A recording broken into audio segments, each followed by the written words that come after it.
Kembali lagi dengan Nogi-kun. Kali ini Mimin akan membahas alur cerita Record of Ragnarok, pertarungan antara Sakata Kintoki versus Odin part yang ketiga. Part sebelumnya ditutup dengan Odin yang berhasil mendaratkan serangan telak ke pinggang atau bagian perut sebelah kiri Sakata Kintoki memakai tombak Gungnirnya.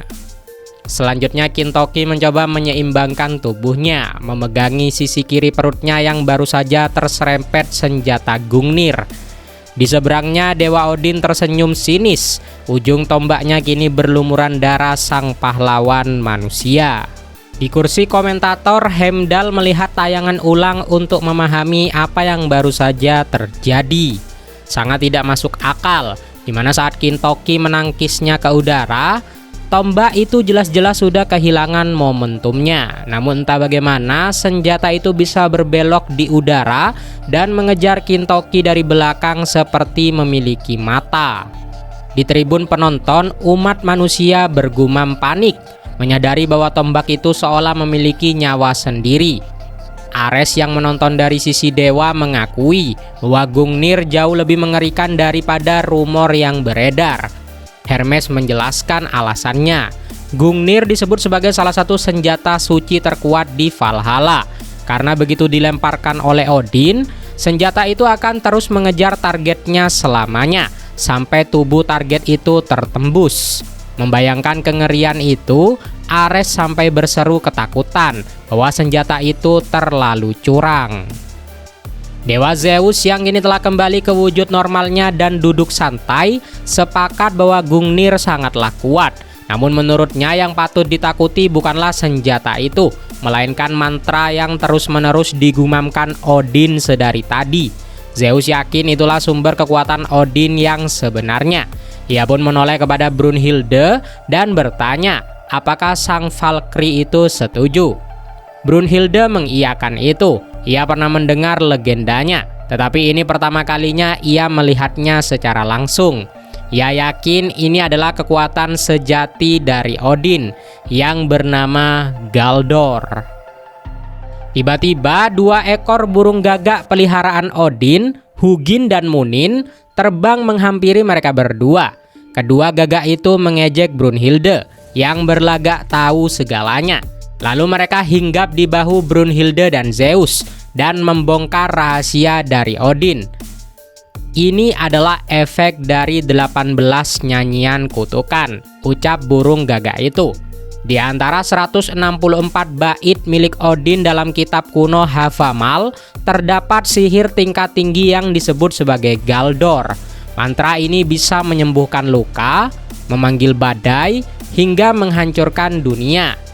Itulah yang disebut sebagai Ajan Galdor atau 18 nyanyian kutukan.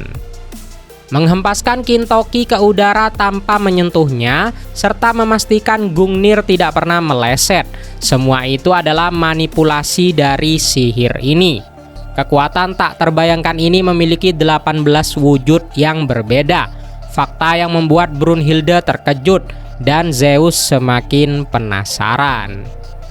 Sebelum terbang kembali, Hugin dan Munin menegaskan bahwa sihir inilah yang membuat Odin menjadi dewa tertinggi Nordik. Mereka pun menyuruh Brunhilde untuk mulai merasakan keputusasaan yang sama dengan umat manusia di bawah sana. Sementara itu, Hris, salah satu Valkyrie, mulai panik. Ia cemas bagaimana caranya Kintoki bisa melawan jika mendekat saja tidak bisa.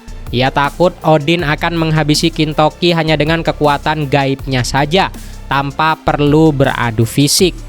Namun dua pendekar pedang legendaris yaitu Kojiro Sasaki dan Musashi Miyamoto melihatnya dari sudut pandang yang berbeda. Mereka yakin Kintoki itu istimewa. Kojiro menjelaskan bahwa tombak Odin menyerang dari titik buta yang benar-benar mustahil untuk dihindari. Namun Kintoki secara luar biasa mampu memutar tubuhnya di detik-detik terakhir demi menghindari luka yang sangat fatal.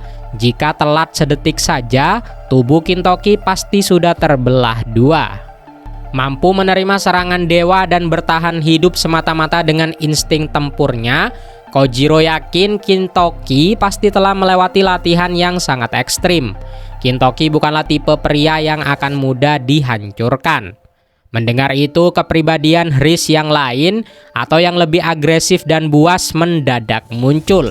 Ia memukul punggung dari Kojiro dengan keras dan tertawa bangga, mengingatkan bahwa Brunhilde tidak salah pilih, lalu menyoraki Kintoki agar bertarung lebih beringas. Musashi hanya bisa gelisah melihat perubahan sifat Valkyrie tersebut. Di arena, Sakata Kintoki menatap lukanya yang cukup dalam. Ia sadar ia akan tamat jika Odin bisa melancarkan serangan otomatis seperti itu berkali-kali. Pantas saja dia bisa menjadi dewa tertinggi dari Nordik, ucap dari Kintoki. Odin pun mengarahkan Gungnir ke arah Kintoki. Meski Odin tidak mengerti mengapa Kintoki memilih ukiran rune dewa primordial di tubuhnya, ia menegaskan bahwa sampah manusia tetaplah sampah. Bagi Odin, Kintoki sama sekali tidak pantas menjadi lawannya. Mari kita buktikan, tantang Kintoki melesat maju. Odin pun menangkis ayunan kapak Kintoki dengan Gungnir. Saat Kintoki berhasil mendekat, Odin merentangkan tangan kirinya dan mulai merapal mantra baru, Seti Galdor Helvita. Brunhilde pun cemas, Kintoki akan terhempas lagi. Namun Kintoki langsung melompat tinggi melewati kepala dari Odin, menghindari tangan-tangan gaib tak kasat mata yang mencoba mencengkramnya. Kau pikir aku akan tertipu trik yang sama beberapa kali? Seru Kintoki sambil mengeluarkan jurus Golden Lightning Axe, mencoba membacok Odin dari belakang. Namun Odin dengan tenang merapalkan mantra yang lain, Vimti Galdor Fafnir. Tiba-tiba 5 perisai melingkar bercahaya muncul mengelilingi tubuhnya. Perisai yang berada di punggungnya memblokir telak kapak dari Kintoki dan menghempaskannya mundur. Kintoki pun kaget. Tak menyerah, Kintoki menggunakan jurus Various Flash, bergerak mengelilingi Odin dengan kecepatan cahaya untuk mencari celah. Namun perisai-perisai itu pun menghilang dan muncul kembali dengan kecepatan yang sama, menangkis setiap serangan Kintoki dari segala arah. Ratusan tebasan berkecepatan cahaya milik Kintoki patah sepenuhnya. Kintoki pun mulai frustasi karena ia sudah mengerahkan segalanya. Sementara Odin bahkan tidak repot-repot melirik ke arahnya. Darah pun semakin deras menetes dari pinggang Kintoki, membuat umat manusia di tribun terdiam ngeri. Di tribun dewa, Forseti tersenyum sombong. Ia teringat akan masa lalu, jauh sebelum tembok Asgard dibangun. Saat itu ras raksasa Jotun sering menyerang dewa-dewa lemah. Forseti muda yang ketakutan hampir dibunuh oleh raksasa, hingga seorang dewa tanpa nama muncul dan menangkis serangan sang raksasa itu dengan perisai gaibnya bernama Fafnir. Raksasa terkuat sekalipun tak bisa menembus perisai itu. Saat ditanya namanya, dewa itu menjawab, "Aku adalah Odin." Kemampuan menyerang dengan tombak yang tak bisa dihindari yaitu Gungnir, dan bertahan dengan perisai yang tak bisa ditembus atau Fafnir adalah kombinasi mutlak yang membuat nama Odin berkuasa di alam semesta. Forseti menyombongkan diri bahwa mengalahkan Odin adalah sebuah kemustahilan. Mendengar ocehan itu dari arena, Kintoki malah tersenyum. Keren juga, gumam dari Kintoki. Sementara para dewa bersorak meneriakkan kemenangan dari Odin. Teman-teman Kintoki dari masa lalu, yaitu 4 Raja Langit Yorimitsu, menyadari sebuah kejanggalan. Yang pertama, Suetake Urabe dan Suna Watanabe merasa Kintoki bertarung seperti orang bodoh karena ia tidak bertarung seperti gaya aslinya semenjak terluka oleh lemparan pertama Gungnir. Lalu bos mereka bernama Yorimitsu Minamoto setuju. Sementara itu sahabat hewan Kintoki seekor beruang besar dari gunung Ashigarayama menggeram cemas. Sementara Sadamitsu Usui menatap arena dengan khawatir. Kembali ke pertarungan, darah terus merembes keluar dari tubuh Kintoki. Melihat kondisi lawannya yang melemah, Odin menilai Kintoki tidak akan mampu lagi menghindar. Ia pun bersiap mengakhiri pertarungan ini dengan satu lemparan Gungnir terakhir. Namun di tengah situasi yang seperti ujung tanduk itu, Kintoki justru melebarkan senyumnya. Odin menatapnya dengan bingung. "Maaf," ucap Kintoki, "aku memang tidak bisa menahan diri. Lagi pula, hal yang mustahil itu adalah rasa favoritku." Lalu hal di luar nalar pun terjadi. Kintoki melepaskan sandalnya. Ia melepas jaketnya dan melemparkannya ke tanah. Lalu secara mengejutkan, ia meletakkan kapak emas andalannya di atas pakaiannya itu. Kini, dia berdiri bertelanjang dada, tanpa senjata dan tanpa alas kaki. Kintoki menarik nafas dalam-dalam, menatap dewa tertinggi Nordik yang memegang tombak paling mematikan di alam semesta. Kintoki dengan tangan kosong menantang Odin untuk menyerangnya.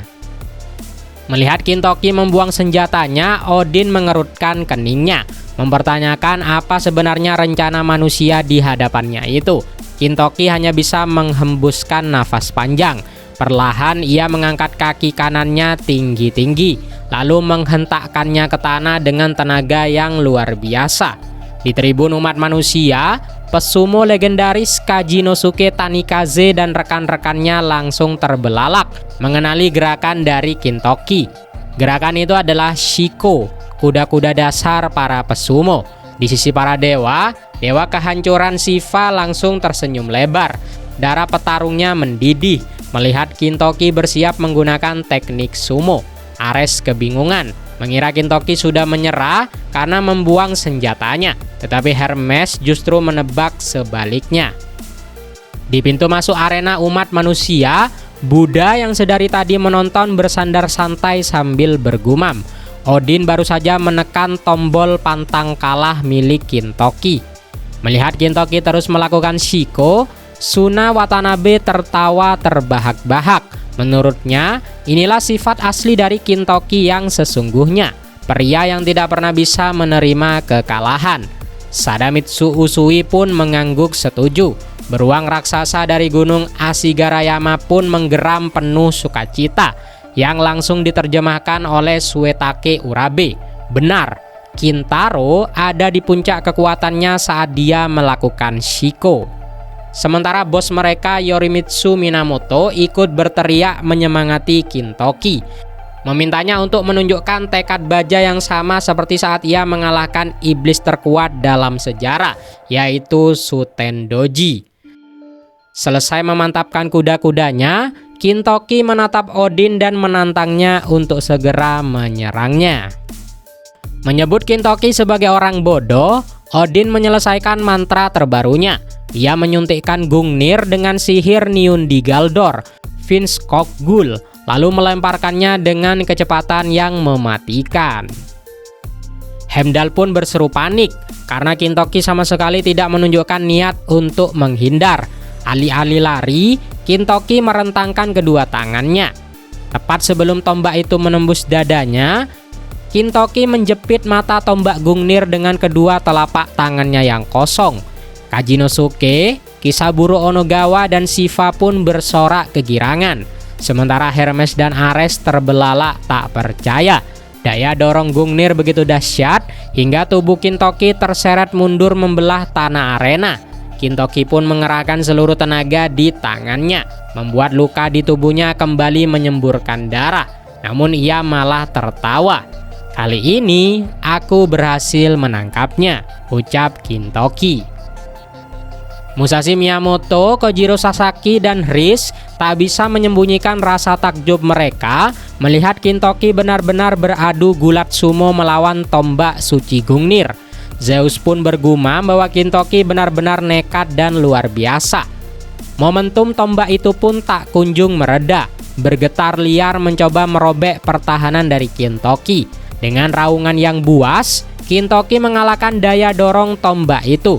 Ia membanting moncong dari Gungnir ke tanah dengan kekuatan yang brutal. Efek pusaran angin dari sihir Odin pun langsung lenyap seketika. Forseti pun menjerit, menyebut hal itu adalah mustahil. Sementara Heimdall dengan suara bergetar mengumumkan, Gintoki baru saja menghancurkan mitos tombak ajaib Gungnir yang tak pernah meleset, hanya dengan menggunakan murni kekuatan ototnya. Gintoki pun menatap Odin. Bagaimana? Mau menyerah sekarang? Di tribun, Kajinosuke memuji teknik Hata Kikomi atau bantingan ke bawah Gintoki yang menurutnya sangat sempurna, dan Shiva tampak sangat terkesan. Suna pun tertawa lagi, memuji tenaga dari Gintoki yang sukses menyelamatkannya. Odin pun terlihat kesal. Ia mencela Gintoki yang kelewat percaya diri hanya karena berhasil menghentikan satu serangannya. Lalu Odin pun mengangkat tangannya, memerintahkan Gungnir untuk kembali kepadanya. Tombak itu pun mulai melayang dan bersiap melesat pulang ke arah tuannya. Namun Gintoki melihat sebuah celah. Sebelum tombak itu lepas, ia kembali mencengkram gagangnya dengan erat. Odin terus memberikan isyarat agar tombaknya kembali dan membuat Gungnir meronta-ronta di tangan Gintoki. Namun Gintoki pun menyeringai lebar. "Wah, kau rupanya sangat ingin pulang ke majikanmu ya," ucap Gintoki. Masih mencengkram gagang tombak dengan erat, Gintoki mulai memutar tubuhnya seperti gangsing, memanfaatkan tarikan gaib dari tombak tersebut. Salah satu gagak dari Odin berteriak bingung melihat apa yang Gintoki lakukan.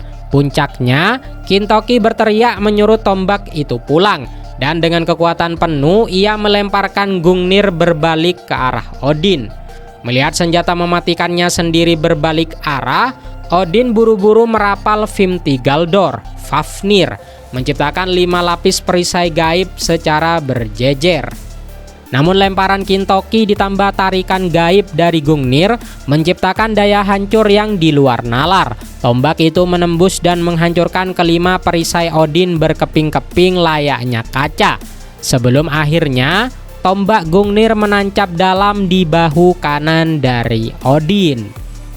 Seluruh arena pun hening. Brunhilde, sepasang gagak Hugin dan Munin, Forseti, Ares, Hermes, dan bahkan Zeus membeku dalam keterkejutan ini. Dewa tertinggi Nordik tertusuk oleh senjatanya sendiri. Dengan darah yang menetes dari bahunya, Odin mengumpat dan mengutuk Gintoki sebagai makhluk rendahan. Dari ujung arena, Gintoki yang tubuhnya dibasahi keringat dan darah hanya tersenyum meremehkan. "Sudah kubilang, jangan pernah memandang rendah umat manusia," ucap Gintoki. Di tengah gemuruh arena, suara Heimdall menggelegar ke seluruh penjuru. Ia mengumumkan pencapaian yang luar biasa. Sakata Gintoki tak hanya berhasil menghancurkan legenda di balik tombak Gungnir dan perisai Fafnir, tetapi juga sukses melukai sang dewa tertinggi Nordik, Odin. Gintoki pun melawan sihir Galdor milik Odin hanya dengan mengandalkan kekuatan fisik murni. Jauh dari pandangan penonton, di sebuah ruangan gelap yang baru saja diacak-acak, seorang pria berjubah tudung tampak terkesan menonton siaran langsung pertarungan itu. Ia adalah Michel Nostradamus. Sambil tertawa melihat aksi nekat Gintoki, Nostradamus bergumam, mempertanyakan di manakah Odin menyembunyikan 4 harta bencana atau 4 treasure of calamity. Karena tidak menemukan apapun, Nostradamus pun melangkah keluar. Namun begitu melewati pintu, Nostradamus langsung berpapasan dengan Adamantin yang sedang asik minum dari kantung air. Mengenali ruangan itu sebagai milik Odin, Adamantin langsung curiga kepada Nostradamus. Dia bertanya, "Siapakah kau? Apa yang kau lakukan di sini?" Nostradamus mencoba menunduk dan berjalan melewati Adamantin dengan gugup, berpura-pura menjadi seorang peramal yang tersesat mencari toilet. Namun Adamantin menyadari sesuatu yang janggal. Bau pekat dari Helheim muncul dari tubuh Nostradamus. Tiba-tiba Beelzebub pun muncul dan langsung mengarahkan tongkat Apomius ke arah Nostradamus. "Percuma saja kau mencoba membodohi kami," ancam Beelzebub.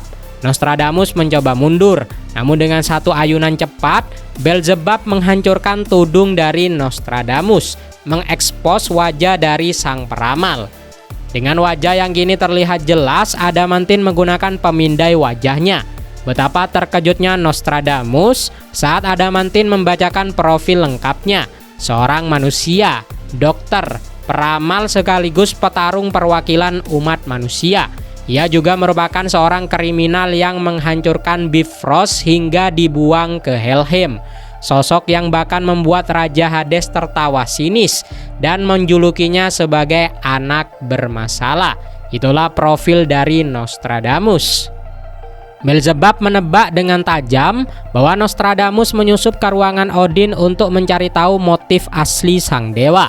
Merasa terpojok, Nostradamus meminta maaf dan mencoba kabur lewat jendela. Tetapi Adamantin dengan cepat mencengkram dan mengangkatnya ke udara. Sambil menghela nafas kecewa melihat betapa keras kepalanya para dewa, senyum Nostradamus pun memudar. Ia menyentuh lengan kanan Adamantin. Pada detik itu juga, Beelzebub merasakan firasat buruk dan berteriak menyuruh Adamantin melepaskan Nostradamus. Namun semuanya terlambat. Sebuah bayangan aneh yang memiliki mata tiba-tiba muncul di belakang Nostradamus. Dalam sekejap mata, lengan kanan Adamantin terpotong dengan sangat bersih, membuat Nostradamus pun terlepas. Adamantin dan Beelzebub pun kaget. "Monster macam apa kau ini?" tanya Beelzebub. Ekspresi Nostradamus pun kembali ceria. Ia membuang potongan lengan Adamantin ke lantai, meminta maaf dengan santai, lalu memberikan sebuah ramalan yang mengejutkan. "Suatu hari nanti, kalian berdua akan menjadi temanku," ucap Nostradamus.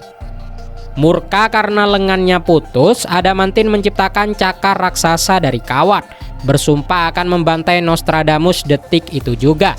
Namun Nostradamus bertepuk tangan, melepaskan asap tebal dari lengan bajunya. Saat Adamantin mencoba menyerangnya menembus asap, serangannya hanya mengenai ruang kosong. Terdapat puluhan klon dari Nostradamus di sekeliling mereka. Beelzebub pun menyibakkan asap di lantai dan menyadari bahwa itu semua hanyalah proyeksi hologram.